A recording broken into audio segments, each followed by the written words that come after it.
ఈ రోజు విశాఖ టీడీపీ కార్యాలయంలో పత్రికా సమావేశం ఏర్పాటు చేశారు. టీడీపీ రాష్ట్ర అధ్యక్షులు పల్లా శ్రీనివాస్ మాట్లాడుతూ పెద్దల సభకు గౌరవించేలా పార్టీ అధినేత చంద్రబాబు నిర్ణయం తీసుకున్నారన్నారు. విశాఖ స్థానిక సంస్థల ఎన్నికల్లో పోటీ చేయడం లేదన్నారు. కూటమి ప్రభుత్వం విలువలకు ప్రాధాన్యత ఇస్తుందని, జగన్ అధికారంలో ఉన్నప్పుడు ప్రతిపక్షాలు గొంతు నోరు నొక్కేశారని, మేము పోటీ చేస్తే సునాయాసంగా గెలుస్తామని ఈ సందర్భంగా తెలియజేశారు. హోంమంత్రి వంగలపూడి అనిత మాట్లాడుతూ వైసీపీ ప్రభుత్వం హయాంలో స్థానిక సంస్థల ఎన్నికల్లో నామినేషన్ కూడా వేయలేదని, అలాంటి పరిస్థితిలో అప్పుడు టీడీపీ పోటీ చేయలేదన్నారు. ఇప్పుడు విలువలకు కట్టుబడే పోటీ చేయడం లేదు. మేము గెలవాలనుకుంటే మాకు ఈజీ అని వైసీపీని వదిలి కూటమిలోకి చేరేందుకు అనేక మంది సిద్ధంగా ఉన్నారన్నారు. ఈ సందర్భంగా వైఎస్ జగన్ ను ఉద్దేశించి హోమ్ మినిస్టర్ మాట్లాడుతూ తన భద్రత గురించి జగన్ గగ్గోలు చేస్తున్నారు. జగన్ ఓ ఎమ్మెల్యే మాత్రమే అని గుర్తుంచుకోవాలి అన్నారు. అయినా 58 మందితో భద్రత ఇస్తున్నాం. జగన్ భార్యకు తల్లికి 2+2 సెక్యూరిటీ ఇస్తున్నాం. జగన్ సీఎం గా ఉన్నప్పుడు స్పెషల్ సెక్యూరిటీ ఫోర్స్ 958 మందిని పెట్టుకొని 100 కోట్లు దుర్వినియోగం చేశారని హోమ్ మినిస్టర్ కామెంట్ చేశారు. అందరికీ నమస్కారం. ఈరోజు పెద్దల సభను గౌరవించే విధంగా చంద్రబాబు నాయుడు గారు, తెలుగుదేశం పార్టీ జాతీయ అధ్యక్షులు, ముఖ్యమంత్రి గారైనటువంటి చంద్రబాబు నాయుడు గారు ఈ ఎలక్షన్లో ఏదైతే లోకల్ బాడీస్ ఎమ్మెల్సీ ఎలక్షన్ ఉందో దాంట్లో పోటీ చేయకూడదని నిర్ణయించుకున్నామండి. వారు ఆదేశాల మేరకు, ఎందుకంటే రాజకీయాల్లో విలువలు శాశ్వతం అనే ఆలోచనతో ఈరోజు చంద్రబాబు నాయుడు గారు ఈ నిర్ణయం తీసుకున్నారని చెప్పి మీకు తెలియజేస్తున్నాం. ఎందుకంటే కూటమి అధికారంకి వచ్చిన దగ్గర నుంచి కూడా ప్రజాస్వామ్య విలువలు కాపాడాలి అన్న విధంగా నిర్ణయాలు తీసుకోవడం జరుగుతుందని కూడా మీకు తెలియజేస్తున్నాం. అలాగే మీరు చూసే ఉంటారు, ఎప్పుడు కూడా విలువలు శాశ్వతం తప్ప రాజకీయాలు కాదు. గతంలో మీరు చూసుకుంటే జగన్మోహన్ రెడ్డి గారు అధికారం శాశ్వతం అనే విధంగా ప్రతిపక్ష నేతల గొంతుకు నొక్కి అక్రమంగా వాళ్ళని అరెస్ట్ చేసి అనేక విధాలుగా వారు గెలిచినటువంటి తీరు మీరు చూశారు. అలా నియంత పోకడలతో వెళ్తున్నటువంటి వ్యక్తులకి ప్రజలు బుద్ధి చెప్పేటువంటి విషయాన్ని కూడా మీరు గత ఎలక్షన్లో చూశారని చెప్పేసి, ప్రతి ఒక్కరు కూడా చూశారని చెప్పి సందర్భంగా తెలియజేస్తున్నాం. అందుకే చంద్రబాబు నాయుడు గారు ఈరోజు ప్రజాస్వామ్యానికి విలువిస్తూ మరి ఈ నిర్ణయం తీసుకోవడం జరిగిందని చెప్పి కూడా మీకు తెలియజేస్తున్నాం. అలాగే పెద్దల సభ అనేసరికి మేధావులు అందరూ కూడా ఉంటారనే ఆలోచన. గతంలో జగన్మోహన్ రెడ్డి గారికి అందులో సంఖ్య లేదని, బలం లేదని ఆ సభనే రద్దు చేద్దామని ఆలోచన చేసినటువంటి వ్యక్తి ఈరోజు మేము అధికారం ఉంది కనుక క్యాంపు రాజకీయాల ద్వారా మరి గెలవాలనుకుంటే ఈజీగా గెలవచ్చు. కానీ అధికారం ఇచ్చింది ప్రజలు ఈ రాష్ట్రాన్ని పునర్నిర్మాణం చేయడానికి, ఈ రాష్ట్రాన్ని అభివృద్ధి బాటలో నడపడానికి అనే విషయానికి విలువ ఇస్తూ ఈరోజు ఎమ్మెల్సీ ఎలక్షన్లో పోటీ చేయడం జరగట్లేదని చెప్పేసి మేము తెలియజేస్తున్నాం. అలాగే మాకు ప్రజల యొక్క అండ ఉంది, ప్రజల యొక్క ఆశీస్సులు ఉంది. ఈరోజు మేము ఒకసారి కానీ పోటీ చేయదలుచుకుంటే పిలిస్తే అందరూ వస్తారు. కానీ అది రాజకీయంలో ఆల్రెడీ వాటిని తెరలేపకూడదనే ఉద్దేశంతోనే ఈరోజు మేము ఇది విరమించుకుంటున్నామని చెప్పేసి తెలియజేస్తున్నాం. అలాగే ఇప్పటికే చాలా మంది ఒక మాట చెప్తున్నారు. ఈ మాట గమనించాల్సినటువంటి ఒక విషయం, చట్టసభల్లో ప్రతిపక్షం లేనటువంటి పరిస్థితి ఉంది. ప్రతిపక్ష హోదా కూడా లేనటువంటి పరిస్థితి అక్కడ ఉంది. కనుక అట్లీస్ట్ వీళ్ళకి కొంత సంఖ్య ఉంది కనుక అందులో అయినా సరే వాళ్ళు సక్రమంగా ఒక ప్రతిపక్ష పాత్ర పోషించాలనే ఆలోచన కూడా ఎందుకంటే ప్రజాస్వామ్య విలువలు కాపాడాలన్న ఉద్దేశంతో మరి ఈ నిర్ణయం తీసుకున్నామని చెప్పేసి కూడా తెలియజేస్తూ సెలవు తీసుకున్నాం. ఈరోజు ఎమ్మెల్సీ ఎలక్షన్స్లో తెలుగుదేశం పార్టీ స్వచ్ఛందంగా ఈరోజు పోటీని విరమించుకోవడం అనేది నిజంగా చెప్పాలంటే ఒక విలువలకి అంటే రాజకీయాల్లో విలువలకి ఇవ్వటంలో ఒక మైలురాయి వంటిదని చెప్పి మనందరం కూడా అనుకోవాలి. దీనికి ప్రత్యేకంగా ఇప్పుడే మన రాష్ట్ర అధ్యక్షులు పల్లా శ్రీని గారు కూడా చాలా క్లియర్గా చెప్పారు. ఏ ఉద్దేశంలో మేమందరం కూడా ఈరోజు ఈ కార్యక్రమాన్ని అంటే ఈ పోటీలోని మేము పోటీ చేయకూడదని నిర్ణయించుకున్నాం అన్న విషయాన్ని కూడా క్లియర్గా చెప్పారు. అయితే లాస్ట్ ఇక్కడ ఈ సందర్భంలోని కొన్ని విషయాలు కూడా మీ అందరికీ కూడా గుర్తు చేయాలి. ఇదే ఎంపీటీసీ ఎలక్షన్స్ అప్పుడు నోటిఫికేషన్ వచ్చిన తర్వాత వాళ్ళు అధికారంలో ఉండి మేము ప్రతిపక్షంలో ఉండేటప్పుడు ఎంపీటీసీ ఎలక్షన్స్కి నామినేషన్ వేయటానికి కూడా మమ్మల్ని చాలా ఇబ్బంది పెట్టిన సందర్భాలు కూడా ఉన్నాయి. నామినేషన్ పత్రాలని సంచుల్లో దాచుకొని చాలా భద్రంగా ఎవరు చూడకుండా ఎవరైనా చూస్తే మమ్మల్ని కొడతారేమో, ఎవరైనా చూస్తే మా నామినేషన్ పేపర్లు చించేస్తారేమో భయంతో ఆ రోజుల్లోని కూడా చావుకి ఎదురెళ్ళి చాలా మంది కార్యకర్తలు ఎంపీటీసీల కింద జడ్పీటీసీల కింద నామినేషన్లు వేశారు. ఆ రోజు అక్కడ ఇక్కడ అని లేదు, ప్రతి చోట కూడా దాడులు నిర్వహించారు. కనీసం నామినేషన్ వేయడానికి కూడా మా కార్యకర్తల్ని ముందుకు రానివ్వకుండా భయభ్రాంతులకు గురి చేసిన సందర్భాన్ని కూడా ఈరోజు గుర్తు చేసుకోవాలి.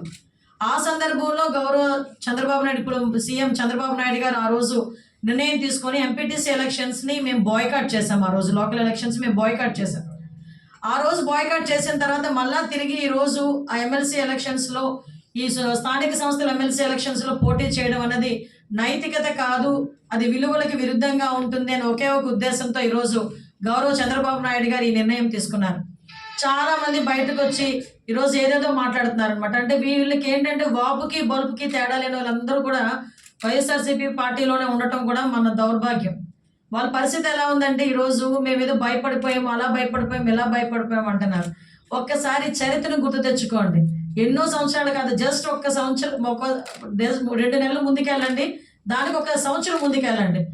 మీరందరూ కూడా మాకు ప్రతిపక్ష హోదా కూడా తీయించేస్తాము, అటు నుంచి 3 వస్తే ఇటు నుంచి 3 వస్తాయి అని చెప్పేసి ప్రగల్భాలు పలికినప్పుడు 21 సీట్లని కూడా అందరూ కూడా గెలిచిన 23 సీట్లో కూడా 4 మీరు లాక్కున్న తర్వాత కూడా మేము ఆ రోజు ధైర్యంగా నిలబడి ఎమ్మెల్సీ ఎలక్షన్స్లో 3 ఎమ్మెల్సీలను గెలుపొందిన పరిస్థితి కూడా మీకు గుర్తు చేయాలి.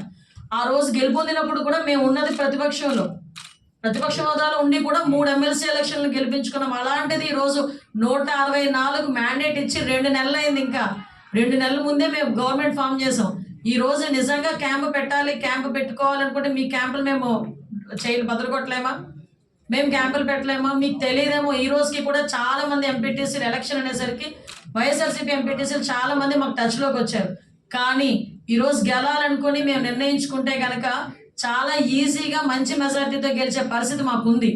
కానీ ఈరోజు విలువలతో కూడా రాజకీయాలు చేయాలని విలువలు కలిగిన నాయకుడు, విలువలు కలిగిన పార్టీలు అందరం కలిసి ఈరోజు నిర్ణయం తీసుకున్నాం ఈరోజు. కాబట్టి దయచేసి ఏం చెప్తున్నాం అంటే ఈరోజు ఇదేదో మేము ఇది బ్యాక్ స్టెప్ కాదు, ఆగామంతే. ఎందుకంటే విలువలకి గౌరవం ఇచ్చి, రాజకీయ విలువలకి గౌరవం ఇచ్చి ఆగిన పరిస్థితి ఇదంతా ప్రతి ఒక్కరు కూడా అర్థం చేసుకోవాలి. ఇంకొక విషయం ఏంటంటే ఇందాకే మన అధ్యక్షులు చెప్పారు, అసలు ఎమ్మెల్సీలే వద్దు, మండలిని రద్దు చేస్తామని చెప్పి ఆ రోజు ప్రకటించిన సంగతి కూడా ఈరోజు మీ అందరికీ కూడా గుర్తు చేయాలి. మరి ఎమ్మెల్సీలే వద్దు, ఎమ్మెల్సీలను రద్దు చేయాలి, మండలిని రద్దు చేయాలని చెప్పిన పెద్ద మనిషి ఈరోజు ఎమ్మెల్సీ ఎలక్షన్కి ఏ మోహం పెట్టుకొని నామినేషన్ వేయించారో మాకైతే అర్థం కాలే. ఆ రోజైతే మండలి వద్దు, ఆ రోజు మండలి ఎందుకు వద్దు? ఆ రోజు మండలిలోని మా తాలూకా టీడీపీ తాలూకా బలం ఎక్కువగా ఉంది కాబట్టి ఆ రోజు మండలి వద్దు, ఈ రోజు మండలి కావాలి.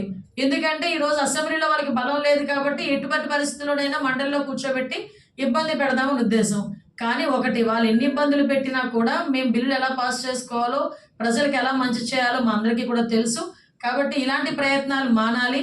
ఇంకొకటి కూడా దయచేసి కోరుకుంటున్నా, సందర్భం కాకపోయినా చెప్పాలి. ఎందుకంటే ఎమ్మెల్సీలు అనేసరికి పెద్దల సభ, గౌరవ సభ. అలాంటి పెద్దల సభకి పెద్ద మనసు ఉన్న వాళ్ళు, అదేవిధంగా కొంచెం వ్యక్తిత్వం ఉన్న వాళ్ళని పంపించాలి. ఒకటి డ్రైవర్ని చంపినోడు ఒకడు ఎమ్మెల్సీ అనంతబాబు అని నిన్న మొన్న ఎపిసోడ్లు చూస్తున్నాం. ఇంకో ఎమ్మెల్సీ పరిస్థితి, శ్రీకాకుళం ఎమ్మెల్సీ పరిస్థితి. అంటే ఇలాంటి వాళ్ళందరినీ కూడా ఆ సభలకి పంపించి, పెద్దల సభకు పంపించి పెద్దల సభ తాలూకా గౌరవాన్ని కూడా కించపరిచే విధంగా చేస్తున్న జగన్మోహన్ రెడ్డికి ఒకసారి ఆలోచించుకోవాల్సిందిగా ఒకసారి మేమందరం కూడా కోరుకుంటున్నాం. ఈ కూటమి ప్రభుత్వం విఫలమైంది కావాలని భద్రత లేకుండా చేస్తుంది అని అంటున్నారు. ఏమంటారు మీరు? ఇక్కడండి ఒక విషయం చెప్పాలండి, ప్రజలు కూడా తెలియాలి. నేను ఎందుకు ఈ మాట చెప్తున్నానంటే 986 మంది జగన్మోహన్ రెడ్డికి సీఎంగా ఉండేటప్పుడు అతనికి భద్రత కల్పించారు. దానికి ఒక స్పెషల్ ఫోర్స్ని ఏర్పాటు చేసుకొని ఆయన 986 మందిని ఆయనకి రిక్రూట్ చేసుకున్నారు. 986 మందికి నెలకయ్యే ఖర్చు దగ్గర దగ్గర 5.787 కోట్లు, అంటే 6 కోట్లు దగ్గర. అంటే 986 మంది అతను కనుక కాపలా కాస్తే నెలకి అయ్యే ఖర్చు 6 కోట్లు. అయినా కూడా ఆ రోజు స్పెషల్ ఫోర్స్ పెట్టుకుని ఆయన చేసుకున్నాడు. అప్పుడు ఆయన సీఎంగా ఉన్నాడు, ఆయన స్పెషల్ సెక్యూరిటీ ఫోర్స్ని ఏర్పాటు చేసుకున్నాడు. అక్కడ ఇంత డబ్బులు ఖర్చు పెట్టి 5 సంవత్సరాలు ఎన్ని కోట్లు అయింది మీరే లెక్క పెట్టుకోండి. నెలకి 6 కోట్లు. దాన్ని బట్టి మీరు అర్థం చేసుకుని ఎన్ని వందల కోట్లు అయిందో మీరే అర్థం చేసుకోవాలి. ఈరోజు జగన్మోహన్ రెడ్డి ఒక మాజీ సీఎం మాత్రమే. అతనికి ప్రతిపక్ష హోదా లేదు, ప్రతిపక్ష నాయకుడు కాదు. ఆయన కేవలం పులివెందల ఎమ్మెల్యే. అదేవిధంగా ఆయన ఏమి మంత్రి కూడా కాదు. ఓకే, ఈరోజు హోమ్ మినిస్టర్గా ఉన్న నాకు Y+ ఇస్తారు. ఆయన కేవలం పులివెందుల ఎమ్మెల్యేగా ఉన్న ఆయనకి కేవలం ఎక్స్ సీఎం అని ఒకే ఒక కారణంతో Z+ ఇచ్చారు. ఈరోజు ఒకసారి ఆలోచన చేసుకుంటే జగన్మోహన్ రెడ్డి కూడా ఒక ఎమ్మెల్యేనే. ఆయనకి ఇవ్వాలనుకుంటే 1+1 ఇవ్వాలి. కానీ ఎక్స్ సీఎం హోదాలో ఉన్నారు కాబట్టి ఈరోజు 58 మంది పనిచేస్తున్నారు. ఆ 58 మందికి నెలకి 30 లక్షల రూపాయలు ఖర్చు అవుతుంది గవర్నమెంట్కి. ఈరోజు Z+ సెక్యూరిటీ మేము ఇస్తున్నాము, అందులో ఎక్కడా కూడా ఎటువంటి సందేహం లేదు. At the same time Ambati Rambabu మొన్న బయటకు వచ్చి దేవాంశకి 3+3 న్యూస్ వచ్చాడు. దేవాంశకి ఇచ్చారో లేదు. మీకు ఒక విషయం చెప్పనా, ఈ రోజుకి కూడా కూటమి ప్రభుత్వం విలువలకి గౌరవం ఇచ్చి భారతీరెడ్డికి 2+2 సెక్యూరిటీ, విజయమ్మ గారికి 2019లో ఆయన సీఎంగా ఉండేటప్పుడే 1+1 సెక్యూరిటీ ఇచ్చారు. కానీ ఈ రోజు కూటమి ప్రభుత్వం విజయమ్మ గారికి కూడా 2+2 సెక్యూరిటీ. ఇంకొక విషయం, ఇవన్నీ కూడా కూటమి ప్రభుత్వం ఇచ్చినవి. ఒకసారి సెక్యూరిటీ విషయంలో కూటమి ప్రభుత్వం ఏ రకంగా చేస్తుంది, ప్రతిపక్షాల వాళ్ళకి ఎలా గౌరవిస్తుంది అన్నది మీరు ఇక్కడ గుర్తుపెట్టుకోవాలి. ఈ రోజుకి కూడా మీరు 2019లో బ్రాహ్మణి గారికి, అదేవిధంగా దేవాంశ్ బాబుకి, భువనేశ్వరి గారికి ఇమ్మీడియట్గా డ్రాప్ చేశారు భద్రతని. 2019 వాళ్ళు గవర్నమెంట్ వచ్చిన వెంటనే మళ్ళా తిరిగి ఈ రోజు మాట్లాడుతున్నారు. ఈ రోజు వరకు మీకు నమ్ముతారా, కూటమి ప్రభుత్వం వచ్చిన తర్వాత ఒక మంత్రి భార్యగా వాడికి కానీ, కొడుకుగా అతనికి బాబుకి కానీ, బోనమ్మకి కూడా ఈ రోజు వరకు సెక్యూరిటీ తీసుకోలేదు. వాళ్ళు ఈ రోజు వరకు సెక్యూరిటీ ప్రొవైడ్ చేయలే. అంటే ఒకసారి ఆలోచన చేసుకోండి, ఈరోజు గవర్నమెంట్ ఏ రకంగా పనిచేస్తుంది అన్నది కూడా అర్థమవుతుంది. దీనికి 986 మందికి కోర్టుకి వెళ్ళి కూర్చున్నారు. As per norms, as per instructions మేమందరం కూడా గవర్నమెంట్ ఏ రకంగా చేయాలో ఆ రకంగా మేము చేస్తాం. కాబట్టి ఇందులో ఆయన రాజకీయ లబ్ధి గురించి మాట్లాడేదే తప్పించి అంతకుమించి వేరేదేమీ కాదు. 986 మందిని పెట్టుకొని ప్రజలను భయభ్రాంతులు చేశాడు తప్పించి ఆయన మీద ఏ కక్ష ఉందో, మరి ఆయన మీద ఎవరికి ఏ కక్ష ఉందో అయితే నాకైతే అర్థం కావట్లేదు. కోడికత్తి కేసు గులకరాయి మెన్షన్ చేశారు కదా కోర్టులో. కోడికత్తి కేసు ఆయన చేయించుకున్నదన్న సంగతి ప్రపంచానికి అందరికీ తెలుసు. ఆ కోడికత్తి కేసులో నిజంగా ఆయన గనక లేకపోతే ఏ కోడికత్తి కేసులో 5 సంవత్సరాలు ఎందుకు ఒక్కరోజు కూడా కోర్టుకు వెళ్ళిన పరిస్థితి రాలేదు? నిజంగా అధికార సీఎం స్థాయిలో వచ్చిన తర్వాత కోడికత్తి ఎవడైనా హత్యాప్రయత్నం చేస్తే నూరుకుంటామా? సాధారణంగా ఒక వార్డు మెంబర్ నెగ్గితేనే, ఎవడైనా కొట్టాడో ఎవడైనా మోసం చేశాడంటే వార్డు మెంబర్ గెలిస్తేనే ఆ తాట తీయాలని, ఆడికి ఏదో శిక్ష పడాలని, ఆడికి జైలుకి వెళ్ళాలని ఏదో రకంగా ఆలోచిస్తాం. అటువంటిది సీఎం స్థాయిలో కూర్చున్నాడు, ఆయన మీద హత్యా ప్రయత్నం జరిగిందని ఆ రోజు ప్రచారం చేసుకున్న తర్వాత ఆ కోడికత్తి సీరియల్ విషయంలో, కోడికత్తి కేసు విషయంలో ఎందుకు పురోగతి సాధించలే? 5 సంవత్సరాలు ఎందుకు కోర్టుకు వెళ్ళలేకపోయాడు? ఒకసారి ఆలోచన చేయండి. గులకరాయి ఏం జరిగిందో మనందరికీ తెలుసు. అప్పటికప్పుడు ప్లాస్టర్ ఎలా వచ్చిందో, ప్లాస్టర్ కింద ఏ దెబ్బ ఉందో, ఎన్ని కుట్లు పడినాయో అందరికీ తెలిసిందే. సో నేనేమంటానంటే గవర్నమెంట్ని ఏదో రకంగా ఇరకాటంలో పెట్టాలి, గవర్నమెంట్ని ఏదో రకంగా ఇబ్బంది పెట్టాలి అన్న ఒకే ఒక ఉద్దేశం తప్పించి ఇందులో వాస్తవాలు అయితే ఏమీ లేవు. ఇది క్లియర్ కట్గా జనాలకి తెలియాలి కాబట్టి చెప్తున్నాను, అతనికి సమాధానం చెప్పడానికి కాదు. ఎందుకంటే ఏదో ఒక సందర్భంలో ప్రజలకు తెలియాలి. ఒక ఎమ్మెల్యేకి ఇవ్వాల్సిన 1+1 సెక్యూరిటీ కాకుండా ఎక్స్ సీఎంగా ఆయనకి ఇవ్వాల్సిన సెక్యూరిటీ 58 మందితో ఇస్తున్నాం ఈరోజు. అది పరిస్థితి. ఒకసారి మీరే ఆలోచన చేసుకోవాలి, కూడా ప్రజలు కూడా ఆలోచన చేసుకోవాలి.